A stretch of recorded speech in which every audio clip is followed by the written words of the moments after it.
De ahí en adelante la vida me cambió. Para muchos se preguntarán, bueno, pero ¿de dónde viene el término? ¿Qué es un zombie? En fin, para mí es extraño tener que explicarlo en una sala de informática. De hecho, bastante extraño.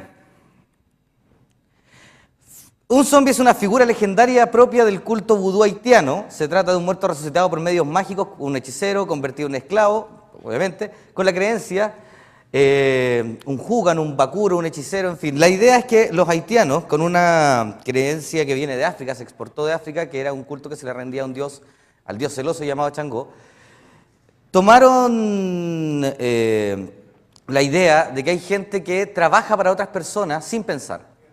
Y en un estado catatónico realizan labores que muchas veces nadie más haría, esencialmente.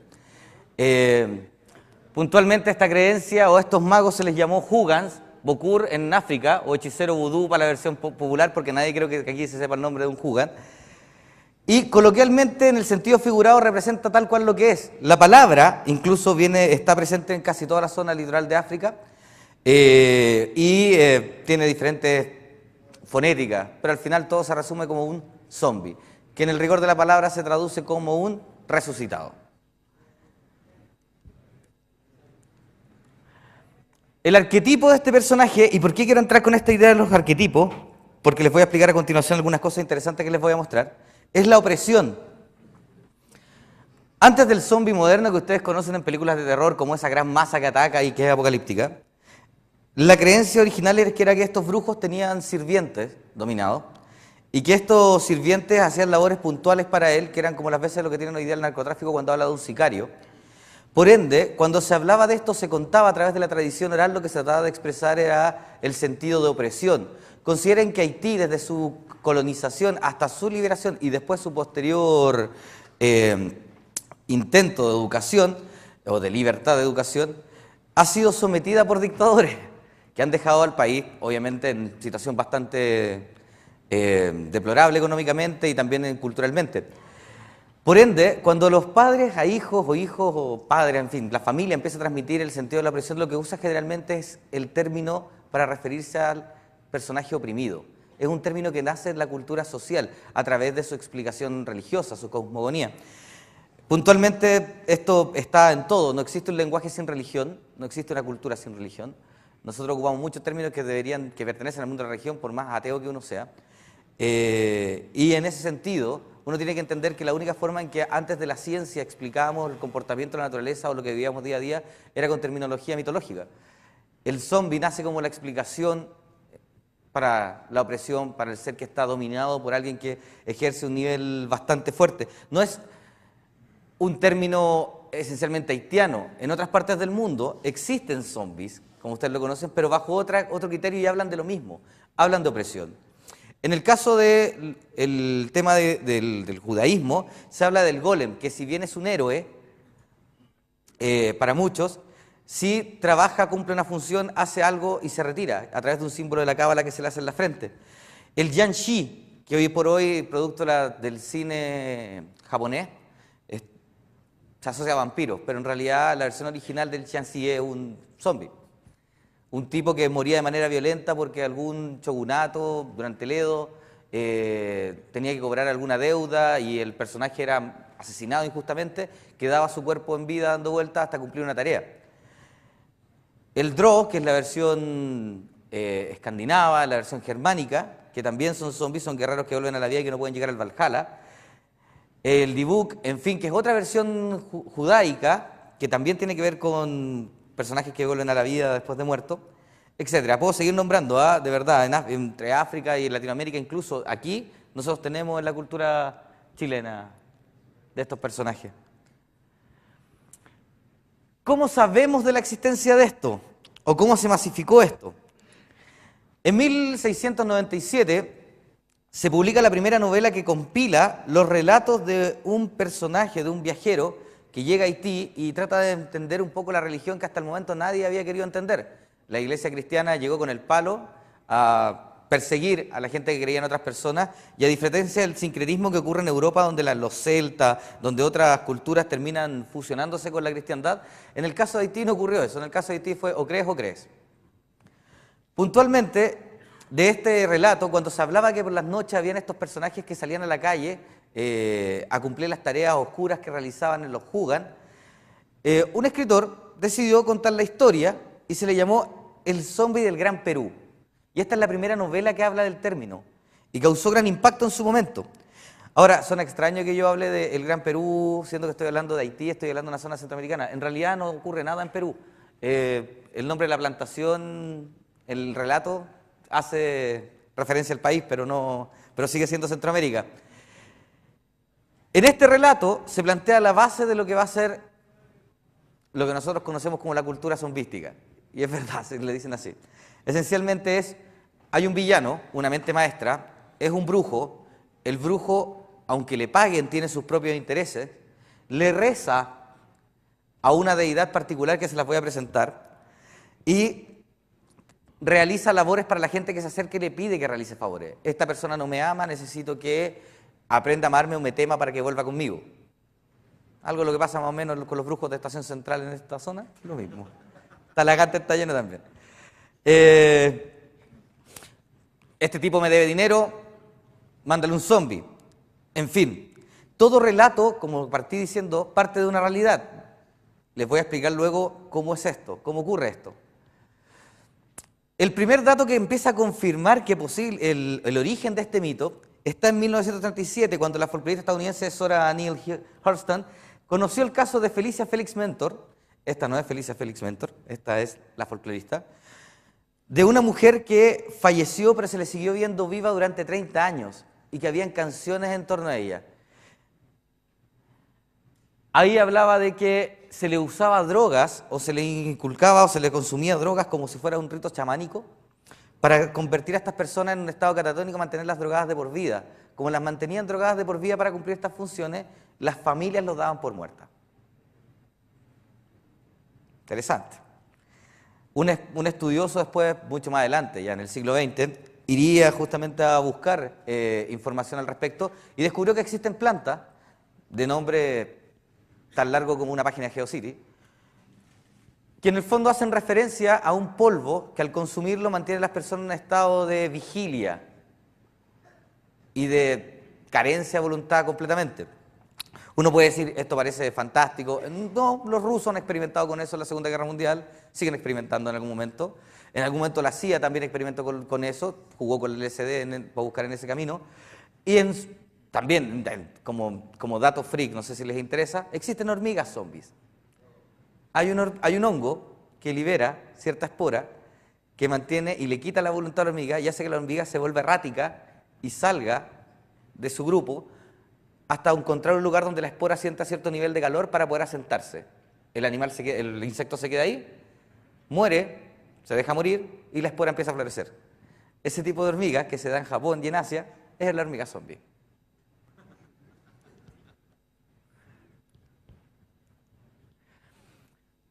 Haití.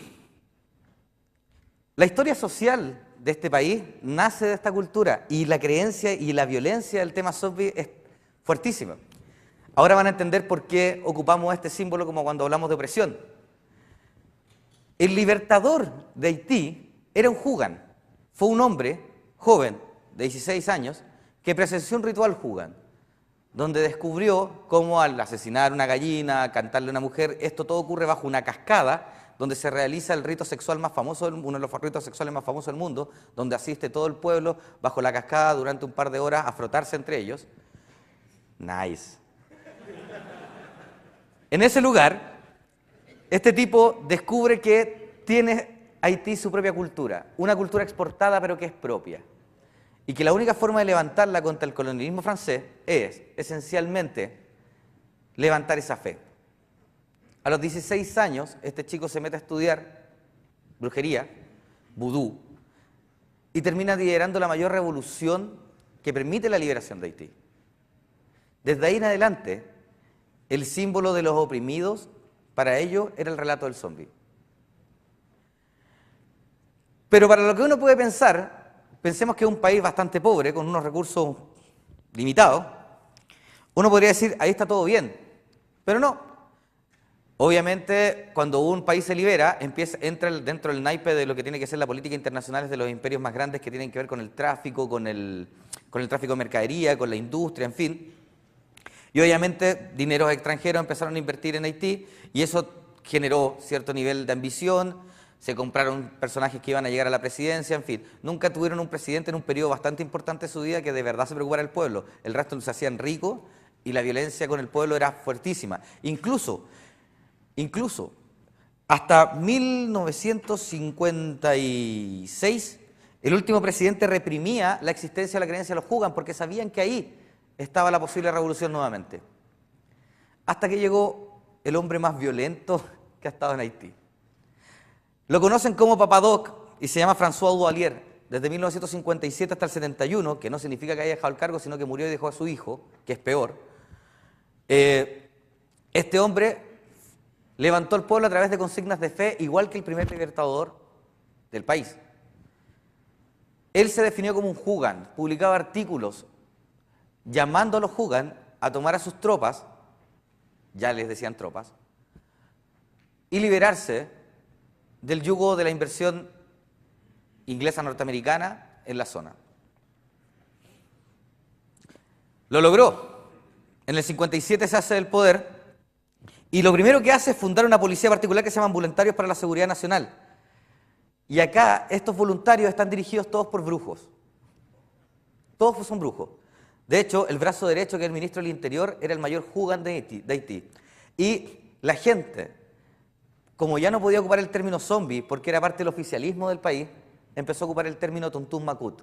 Tontún Makut, como se le conoce a esa policía, es una de las policías más violentas en la historia de la humanidad.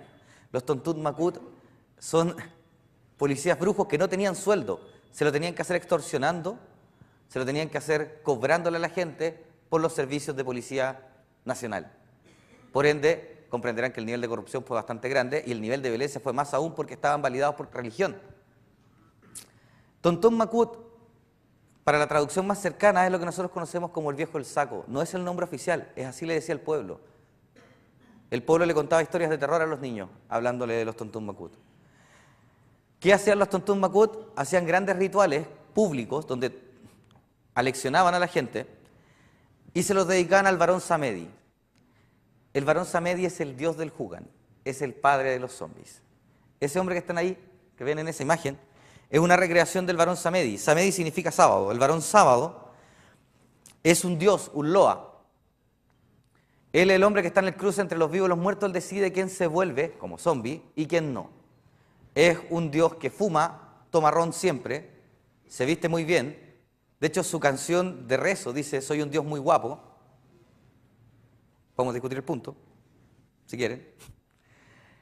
Y esencialmente les permitía a la gente creer que si uno adoraba a este hombre que decidía entre el bien y el mal, no solamente iba a tener riqueza, sino que iba a tener algo que es muy importante para esa cultura haitiana, hijos, porque él es un dios sexual, pero es violentísimo, aparte de infiel. Este personaje fue la recreación icónica que recorrió el mundo como el padre de los zombies. Y es el varón Samedi, uno de los dioses más violentos que existe. Y es un dios que nace relativamente hace poco tiempo. De hecho, en su recreación fuma habanos. Y se les dejan habanos en tributo. Como pueden ver, espero que hayan criterios formados acá, lo que nosotros conocemos como el mito está basado en la realidad. Y está basado en la realidad en el sentido de que alguien experimentó algo que lo aterró y la única forma de hacer esa bajada a nivel de lenguaje fue a través de la fantasía. Por ejemplo, hoy en día, hace un par de años atrás, la policía de Miami tuvo que repartir un instructivo para defenderse de los zombies. Y ustedes se preguntan por qué. Porque apareció una droga que volvía a la gente violenta, enajenada, y por más que le disparaban no bajaban. Ustedes conocen el caso del caníbal de Miami, que es ese hombre de ahí que le devoró el rostro a la otra persona. Ustedes no sé si conocen el caso de cocodril, que es esta droga que hace que la gente al consumirla se le caiga la piel. Esto está de última moda en Rusia. No me pregunten por qué los rusos para mí están locos. Toda su vida han estado locos, nunca van a cambiar. Es cosa de revisar su historia y de leer su literatura. pero de ahí a consumir algo que se te cae la piel, eso no es un efecto especial, no es un capítulo de Walking Dead, eso es real. Imagínense lo que eran los Tontún Makut, que con machetes mataban gente, la quemaban, la cocinaban y se la comían. En blanco y negro, François Duvalier, Jean-Paul Duvalier, el hijo, peor aún que el padre. El mito nace en la realidad. ¿Cómo llegamos a masificarlo? Uno de los hermanos Warner, fundador de Warner Brothers, obviamente, no basta decirlo, decía que el mayor aparato de publicidad del mundo y el mayor aparato de educación del mundo era el cine. Viniendo de la empresa que fue la más rupturista durante los años 20, durante el siglo XX, hablando de cine, aunque ustedes no lo crean, Warner Brothers es la empresa más rupturista, eran como los hermanos, no sé, era como en algún momento lo fue Relative Media, en fin. Ellos creían que si hablaban de nazismo, si hablaban de opresión, si hablaban, en fin, de diferentes temas, el cine lo iba a expandir y lo iba a comunicar. A gente en el cine, en la historia, en el origen, pensaba que esto era verdad y asumía esta bandera de comunicación. Recuerden incluso el acorazado Potemkin, que es un gran pastiche sobre lo que es la Revolución Rusa. Pero hay un segmento que prefiere contar historias y relatos basándose un poco en los mayores temores del ser humano. Temores que se explicitan en personajes fantásticos como estos que vienen de la realidad. Y así nace la primera película de zombies en 1932 que se llama White Zombie. Si ustedes se preguntan de dónde venía la banda famosa Rob Zombie, viene de ahí, de la primera película de zombies. Primera cinta de cine sobre zombies. Les voy a explicar algunos criterios primero. Las primeras películas de zombies eran, siempre había en mente un villano que lo controlaba todo, al igual que en el mito. Ocurre solo en una localidad, no era a nivel global. Era un pueblo chico donde habían 3 o 4 zombies y había que temer por si te pillabas con ellos. Lo cual es bastante extraño porque pensemos que si alguien que camina así te va a golpear, yo en ese minuto, en lo que me muero en 4 pasos, yo ya estoy en Recoleta. Pero bueno, la gente es gente con nula o sin un alto estado de descomposición. El muerto viviente como tal nace después. Antes de eso es gente en un estado catatónico muy blanco, pintado, y que, como les digo, cumple estas funciones sin cerebro. El peligro radica en la determinación. Como están en un estado catatónico no tienen razón, si tú los golpeabas ellos seguían, insistían, en fin. Yo creo que todos ustedes conocen gente que sin ser zombie es igual. Y siempre tienen como fin el ideal del villano. Ellos no tienen ideal. El ideal es compartido social. No fue sino hasta que un canadiense que toma esta cultura y la analiza y se da cuenta de todo lo que les acabo de contar sobre la iconografía, el arquetipo y lo que representa, que decide exponerlo en un mundo post-Segunda Guerra Mundial, donde ya empezaba a insertarse lo que fue la evolución de la generación beatnik en literatura, donde ya se empezaba a hablar de que había que cambiar el sistema, ya se entendía que el aparato industrial militar empezó a tomarse la economía, y ya se entendía que los temas como el racismo, el tema como el consumismo, el libre mercado, eran un tópico que iban a dominar el mundo. Esa persona se llama George A. Romero, y es un director de cine canadiense. Romero lanza la primera película que en estricto rigor podría ser considerada como la primera película Creative Commons, porque la lanza sin derecho, de un derecho libre, para que se pudiera masificar, que es La Noche de los Muertos Vivientes, 1968. Detalles interesantes. Primera película donde el héroe es negro. Es una película B, que va a permitir alimentar después algo que se llama el Black Exploitation, que es un cine donde los héroes son negros. De hecho, ustedes pueden googlear, si quieren entretenerse hoy día y sorprenderse, hay una versión de Drácula negro en los 70 que se llama Blácula. The Soul Brother of Drácula. Y esa es su bajada. Vean Blácula, es buena. Yo la tengo, la encuentro buena. Pero bueno, después hacemos una charla sobre Blácula, ¿ya? Lo primero que establece es que este sistema nos va a llevar a un holocausto.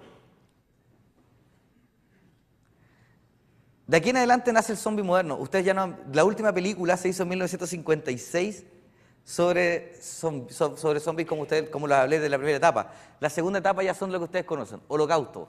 No hay una mente siniestra, y esto es lo peor, porque somos nosotros mismos devorándonos a nosotros mismos. Solo se motivan por comer carne humana. Anda la osa. No piensan, si bien utilizan rudimentarios instrumentos, el primer zombie en la noche de los muertos vivientes usa una pala, no son tipos dotados de intelecto. Su peligro no reside en su inteligencia ni en su velocidad, el zombie original sigue moviéndose así, lo cual sigue siendo bastante paradójico, sino más bien en el número y la voracidad, en la masa. Somos más peligrosos somos. La razón del holocausto es variable, puede ser un experimento del gobierno, puede ser un virus que se evolucionó solo, puede ser no sé, puede ser un experimento puntual genético de la naturaleza que varió. Hay millones de versiones. De hecho, hay versiones incluso como de científicos que quieren despertar a la novia y nacen, como en el caso Reanimator. En fin. Yo entro que la categoría necrofilia está fuera de esto, pero... Y, obviamente, como esta vez sí son muertos y tienen que ser asquerosos y se comen y hay sangre y entra en el género splatter, acá estamos descomponiéndonos. Todo lo que es agrosuper en la calle.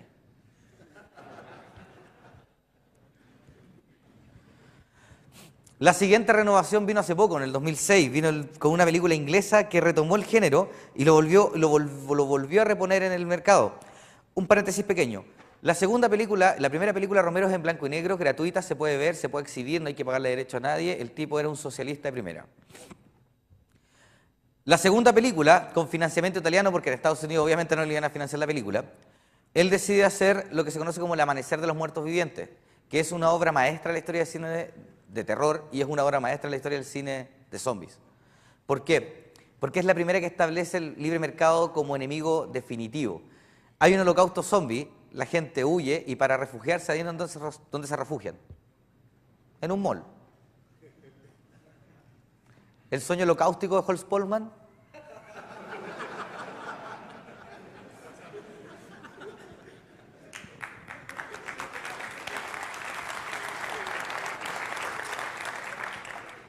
El punto radica en que se encierran en el mall y hacen lo mismo que hacían antes, consumen.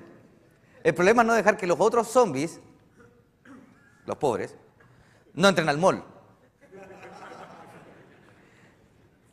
De ahí en adelante, cada vez que ustedes se sientan a ver una película de zombie, analícenla, porque de verdad hay un discurso detrás. No es terror solamente vacuo, gore, splatter, gore, en fin, como los subgéneros del cine de terror tiene. Por Dios que le encanta clasificar a los gringos, inventan hacia abajo una cantidad.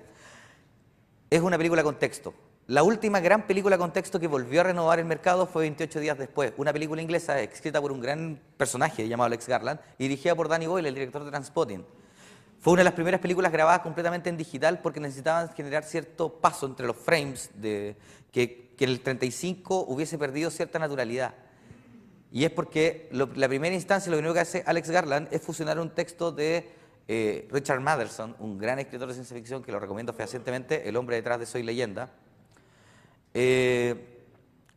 Fusiona, de hecho, Soy Leyenda y lo mezcla con la actualidad. Primero, el virus es un virus que está creado por los seres humanos que experimentan con animales y es una evolución del ébola y la rabia. Es liberado por gente pacifista, aunque suene gracioso, son ecoterroristas los que liberan el virus. La población de Inglaterra desaparece o es consumida en su gran cantidad y lo único que queda un pequeño refugio militar donde ellos creen que hay que refundar la sociedad como si fueran Adán y Eva, así que la única mujer que encuentra la van a compartir entre todos a ver quién la embaraza. Recordemos que los ingleses hicieron eso en Australia. Los campos de violación con las etnias para poder eliminar el linaje fue algo real. Lo otro es que es una crítica clara a la conformación del Estado. Los dos personajes son Adán y Eva, en el fondo, que están huyendo y caen en manos de una militaridad que tiene una visión trastocada sobre lo que tiene que ser la nueva refundación de Inglaterra.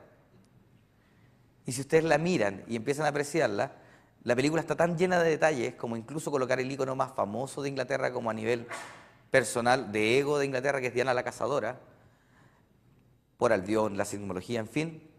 Uno entiende que lo que le está diciendo Alex Garland a la gente es, ojo, acá el imperialismo se acabó, esto sigue. Pero el mayor cambio más allá de todo el texto denso que yo les puedo dar de semiología sobre la película, y que les va a dar risa, obviamente, es que la película pone a los zombies que corren, que son mucho más aterradores.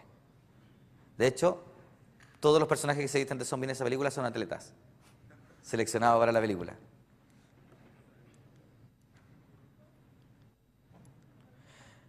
En la actualidad, este es el evento que armó yo, la Zombie Walk, que el fin de semana pasado congregó a 30.000 personas. Me gusta creer en la experiencia de que nos tomemos la ciudad como si fuera un carnaval con un discurso, pero un carnaval que es compartido con todo y que se vuelve una fiesta. La mejor forma de atender un discurso no es con la violencia, la mejor forma de atender un discurso es con la experiencia.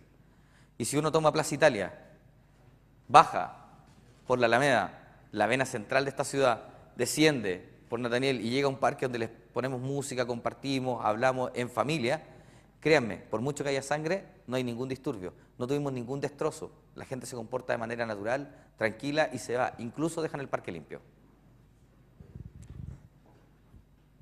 Interesante. ¿Por qué? Porque el ícono de la opresión, cuando no está oprimido, Carabineros se coordina con nosotros para colocarse en las calles laterales para no verse. Y cuando se ven, lo hacen para sacarse fotografías. Yo tengo una foto terrible donde estoy vestido de Pedro Picapiedra zombie al lado de un carabinero. Nadie asume una actitud violenta, pero no pierde el discurso.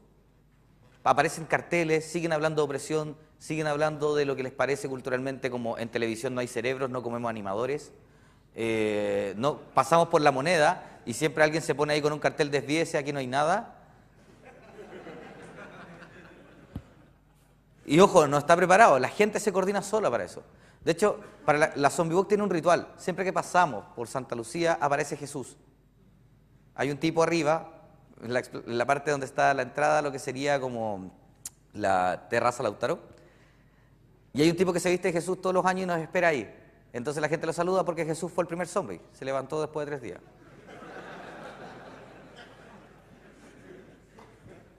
Hay una crítica religiosa, hay una crítica social, hay una crítica cultural. No se pierde y todo en buen ánimo. ¿Qué son los zombies hoy en día? Son parte de la cultura pop. Son íconos de la evasión. ¿Por qué? Porque si nos queremos evadir, esto es un evento de evasión. Dejamos de ser nosotros, asumimos un rol, nos levantamos a las 6 de la mañana, nos maquillamos. Acá uno de los organizadores, Gabriel, que me presentó recién, trabajó con Rata Vampiro, que es una productora que trabaja con nosotros, y se maquilló el día de ayer. Creo que estaba bien pestilente por acá el asunto. Y es abandonarse y entregarse a la sensación de ser otro, y de ser otro en un campo que es sobrenatural.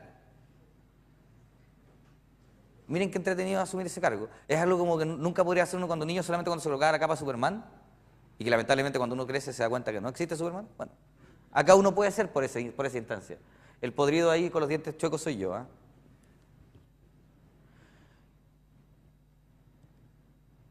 Oh, me falta un video.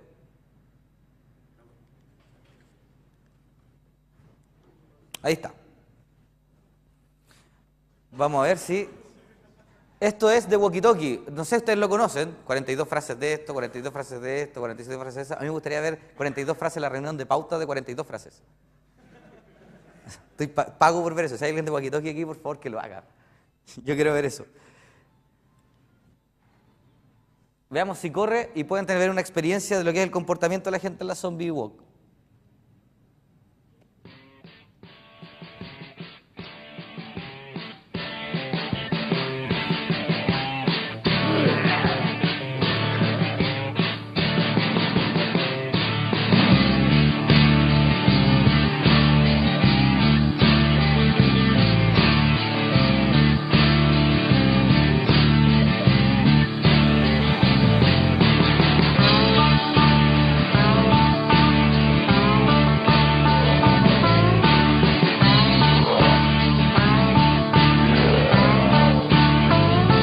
La temática de este año era circo, por si acaso.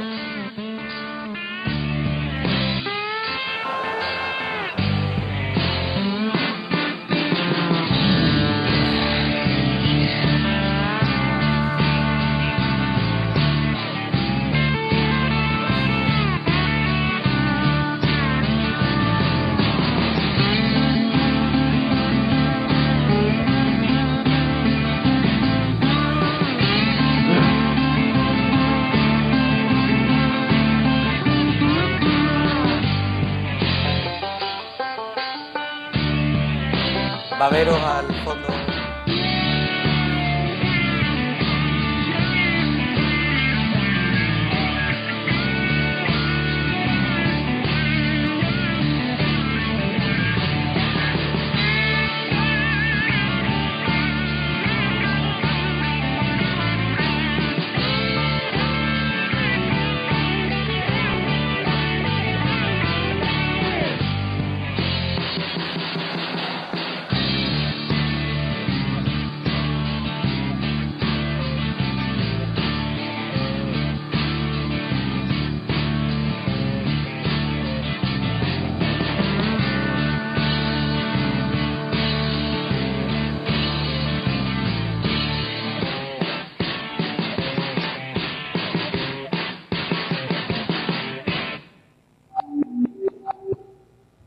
Gol de walkie-talkie.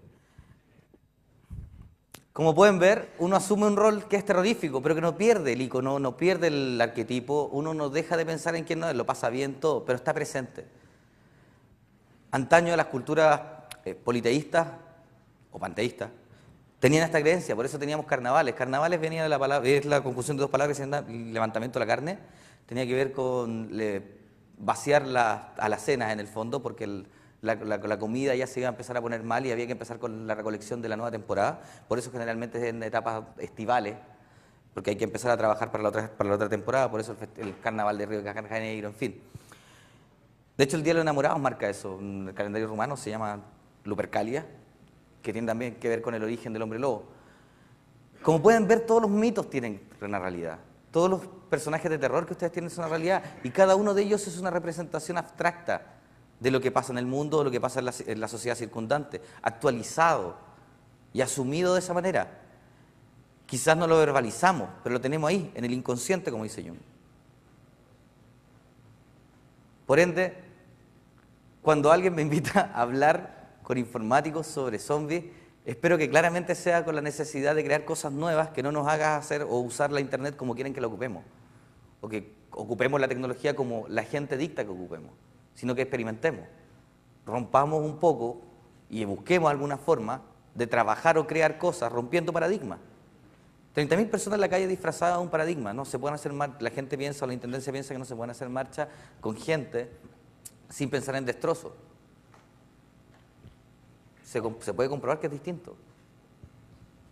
Hay paradigmas para todos, hay paradigmas para los nacimientos. Se cree que la salud tiene que usar todos los bebés con operaciones, tienen que ser partos agendados, en fin. Hay una nueva tendencia, tener partos naturalizados, por ejemplo.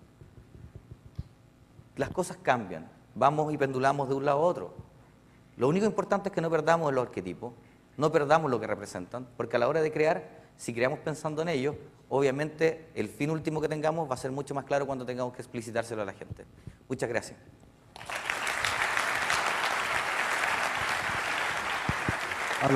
Aló. Una pregunta. Vamos a dar. ¿Pregunta? Solo una. Sí. Por tiempo, solo una. ¿Quién? ¿Alguno? ¿No? Tengo una entonces. ¿Qué opináis de Guerra Mundial Z? ¿Qué te pareció? ¿La novela o el...? No, la película. Estamos hablando de película. Entretenida. O bueno, las dos, ¿sí? No, nada más. ¿Nada? Bueno, la novela es otra cosa. La novela es maravillosa. Es una novela escrita por el hijo de Mel Brooks, el comediante. Y es un archivo que no tiene nada que ver con lo que ustedes vieron con Brad Pitt. Es un relato coral, son una serie de entrevistas a diferentes sobrevivientes a la guerra de zombies, y cada uno de ellos tiene un análisis distinto. De hecho, para que se hagan una idea, en el libro La Solución, que eso es lo que ustedes supuestamente van a ver en la tercera parte, la solución nace en Israel, y nace en la unión entre Palestina e Israel. Ese tipo de cosas no creo que pase en la película. Por eso me gusta mucho más la novela. Y de hecho hay un dato importante. La influencia de Brooks como escritor parte antes de Guerra Mundial Z. Él escribió algo que se llama Guía de Sobrevivencia Zombie, que puede sonar muy chistoso, pero en realidad es un archivo básico. Básico, no tenemos internet acá, no podemos entrar, ¿no? No, lamentablemente les mostraré. El próximo año les voy a mostrar las reglas de sobrevivencia zombie, donde en el fondo el tipo establece cuáles son los criterios para sobrevivir en el holocausto zombie. De ahí en adelante el cine, de ahí en adelante la literatura, el cómic, en fin, se basa en eso como una Biblia para establecer un universo creativo de los humanos sobreviviendo en torno al holocausto zombie. Así que si me preguntáis qué parece, me parece que es un gran aporte, por lo menos, al imaginario, a la cosmogonía cultural de los muertos vivientes. Oye, un nuevo aplauso por la charla magistral de...